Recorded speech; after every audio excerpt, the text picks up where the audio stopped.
Excel Techno School, Guruvayanakere, Venur. Admission open now. America, Israel ಮತ್ತು Iran ನಡುವೆ ಕಳೆದ ಕೆಲವು ದಿನಗಳಿಂದ ಏನು ಯುದ್ಧ ನಡೀತಾ ಇದೆ. ಇದರ ಪರಿಣಾಮ ಅಂತಾರಾಷ್ಟ್ರೀಯ ಮಟ್ಟದಲ್ಲಿ ತೈಲ ಬೆಲೆ ಇವತ್ತು ಹೆಚ್ಚಾಗ್ತಾ ಇರುವಂಥದ್ದು. ಅಮೆರಿಕ, ಆಸ್ಟ್ರೇಲಿಯಾ, ಬೇರೆ ಬೇರೆ ದೇಶಗಳಲ್ಲಿ ಪೆಟ್ರೋಲ್ ಮತ್ತು ಡೀಸೆಲ್ ದರ 25% 30-35% ಅಷ್ಟು ಜಾಸ್ತಿ ಆಗಿರುವಂಥದ್ದು. ಆದರೆ ನಮ್ಮ ದೇಶದಲ್ಲಿ ಪ್ರಧಾನಮಂತ್ರಿ ನರೇಂದ್ರ ಮೋದಿಜಿಯವರ ಒಂದು ನಿರ್ಧಾರದಿಂದ ಪೆಟ್ರೋಲ್ ಮೇಲೆ 10 ರೂಪಾಯಿ ಅಬಕಾರಿ ಸುಂಕವನ್ನ, ಎಕ್ಸೈಸ್ ಡ್ಯೂಟಿಯನ್ನ ಕಡಿಮೆ ಮಾಡಿರುವಂಥದ್ದು. ಡೀಸೆಲ್ ಮೇಲೂ ಕೂಡ 10 ರೂಪಾಯಿ ಎಕ್ಸೈಸ್ ಡ್ಯೂಟಿ ಕಡಿಮೆ ಮಾಡಿರುವಂಥದ್ದು. ಅಂದ್ರೆ ಜನರ ಮೇಲೆ ಏನು ಹೊರೆ ಬೀಳಬೇಕಾಗಿತ್ತು ಅದನ್ನ ಕೇಂದ್ರ ಸರ್ಕಾರವೇ ಜವಾಬ್ದಾರಿಯನ್ನ ತೆಗೆದುಕೊಳ್ಳೋದ್ರ ಮುಖೇನ ನರೇಂದ್ರ ಮೋದಿಜಿಯವರು ಈ ದೇಶದ ಸಾಮಾನ್ಯ ಜನರ ಪರವಾಗಿ ಒಂದು ದೃಢ ನಿರ್ಧಾರವನ್ನ ತೆಗೆದುಕೊಂಡಿದ್ದಾರೆ. ಹಾಗಾಗಿ ಈ ಸಂದರ್ಭದಲ್ಲಿ ರಾಜ್ಯದ ಜನತೆಯ ಪರವಾಗಿ, ದೇಶದ ಜನತೆಯ ಪರವಾಗಿ ಹೆಮ್ಮೆಯ ಪ್ರಧಾನಮಂತ್ರಿ ನರೇಂದ್ರ ಮೋದಿಜಿಯವರಿಗೆ ಹಾಗೂ ಪೆಟ್ರೋಲಿಯಂ ಖಾತೆ ಸಚಿವರಿಗೂ ಕೂಡ ನಾನು ಈ ಸಂದರ್ಭದಲ್ಲಿ ಅಭಿನಂದನೆಯನ್ನ ಸಲ್ಲಿಸೋದಕ್ಕೆ ಇಚ್ಛಪಡ್ತೇನೆ.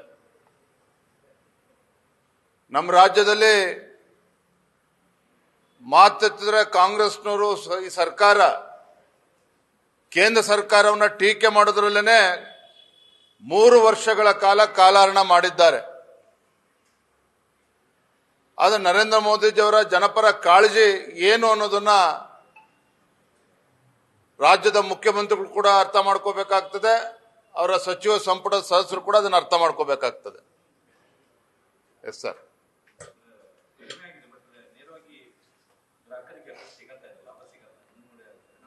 ಅದಕ್ಕೇನು ಹೇಳಿದೆ, ಬೇರೆ ಬೇರೆ ದೇಶಗಳಲ್ಲಿ ಅಮೆರಿಕ ಇರ್ಬೋದು, ಆಸ್ಟ್ರೇಲಿಯಾ ಇರ್ಬೋದು,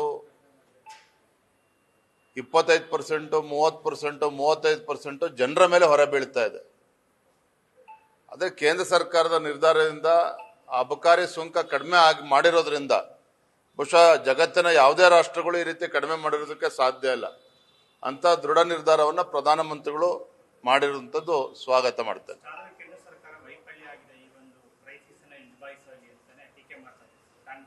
ಪಾಪ ಕಾಂಗ್ರೆಸ್ನವರು ತಮ್ಮ ವೈಫಲ್ಯಗಳನ್ನ ಮುಚ್ಚಿ ಹಾಕೊಳ್ತಕ್ಕಂಥ ಸಲುವಾಗಿ ಬೇರೆಯವ್ರ ಮೇಲೆ ಗೂಬೆ ಕೂರಿಸ್ತಕ್ಕಂಥ ಒಂದು ಚಟ ಚಾಳೆ ಮುಂಚಿನಿಂದ ಕೂಡ ಬಂದಿದೆ. ಯಾವತ್ತೂ ಕೂಡ ಕೇಂದ್ರ ಸರ್ಕಾರವನ್ನು ದೂರ್ಕೊಂಡೇನೆ ತಮ್ಮ 3 ವರ್ಷ ಅವಧಿಯನ್ನು ಇವತ್ತು ಮುಖ್ಯಮಂತ್ರಿಗಳು ಕೂಡ ಮುಗಿಸ್ತಾ ಇರುವಂಥದ್ದು. ಅದು ಬಿಟ್ರೆ ಏನ್ ಸಾಧನೆ ಮಾಡಿದ್ದಾರೆ ಇವತ್ತು? ಕಳೆದ 3 ವರ್ಷದ ಕಾಂಗ್ರೆಸ್ ಸರ್ಕಾರದ ಸಾಧನೆ ಏನು ಇವತ್ತು? ಜನ ಇದನ್ನ ಇವತ್ತು ಪ್ರಶ್ನೆ ಮಾಡ್ತಾ ಇದ್ದಾರೆ. Thank you.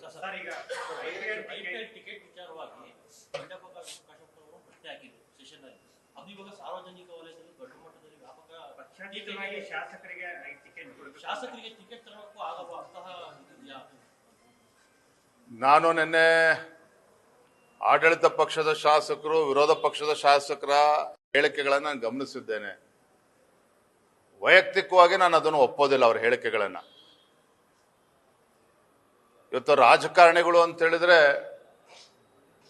ಜನಸಾಮಾನ್ಯರು ಯಾವ ರೀತಿ ನಮ್ಮನ್ನ ನೋಡ್ತಾರೆ ಅಂತಕ್ಕಂಥ ದಿನನಿತ್ಯ ಪತ್ರಿಕೆಗಳಲ್ಲಿ, ಟಿವಿಗಳಲ್ಲಿ ನಾವು ನೋಡ್ತಾ ಇದ್ದೇವೆ.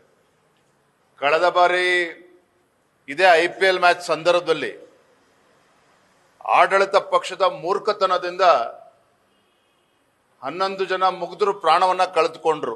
ಅದು ಇನ್ನೂ ಕೂಡ ರಾಜ್ಯದ ಜನ, ದೇಶದ ಜನ ಮರ್ತಿಲ್ಲ. ಆದ್ರೆ ಇಂಥ ಸಂದರ್ಭದಲ್ಲಿ ಇಂಥ ಹೇಳಿಕೆಗಳು ಅವಶ್ಯಕತೆ ಇತ್ತ ನನಗಂತೂ ಅರ್ಥ ಆಗೋದಿಲ್ಲ. ನಾನಿದ್ರ ಪರವಾಗಿಲ್ಲ.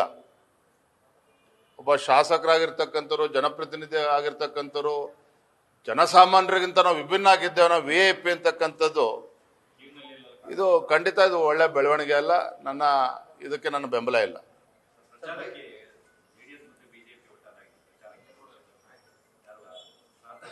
ಇಲ್ಲ, ಮೊನ್ನೆ ನಾಮಪತ್ರ ಸಲ್ಲಿಸ್ತಕ್ಕಂಥ ಸಂದರ್ಭದಲ್ಲಿ ಬಾಗಲಕೋಟೆಯಲ್ಲೂ ಕೂಡ ನಮ್ಮ ನಾಡಗೌಡರು ಮತ್ತು ಸ್ಥಳೀಯ JDS ಮುಖಂಡರು ಅಲ್ಲೂ ಕೂಡ ಭಾಗವಹಿಸಿದ್ರು, ದಾವಣಗೆರೆಯಲ್ಲೂ ಕೂಡ ಭಾಗವಹಿಸಿದ್ರು. ನಾನು ಕೂಡ ಸ್ವತಃ ಮಾಜಿ ಮುಖ್ಯಮಂತ್ರಿಗಳು, ಕೇಂದ್ರ ಸಚಿವರು, ಹಿರಿಯರಾಗಿರ್ತಕ್ಕಂಥ ಮನೆ ಕುಮಾರಸ್ವಾಮಿ ಅವರಿಗೆ ನಾನು ಕೂಡ ದೂರವಾಣಿ ಮುಖೇನ ಮಾತನಾಡಿದ್ದೇನೆ. 2ನೇ ತಾರೀಕು 1ನೇ ತಾರೀಕು ನಂತರ ಸಮಯನ ಕೊಡ್ತೇವೆ ಅಂತ ಅವ್ರು ಹೇಳಿದ್ದಾರೆ. ಖಂಡಿತ ಬರ್ತಾರೆ. Thank you. ನ್ಯೂಸ್ ಫಸ್ಟ್ ನಿರ್ಭೀತಿಯಿಂದ ನಿಮ್ಮ ಪರವಾಗಿ.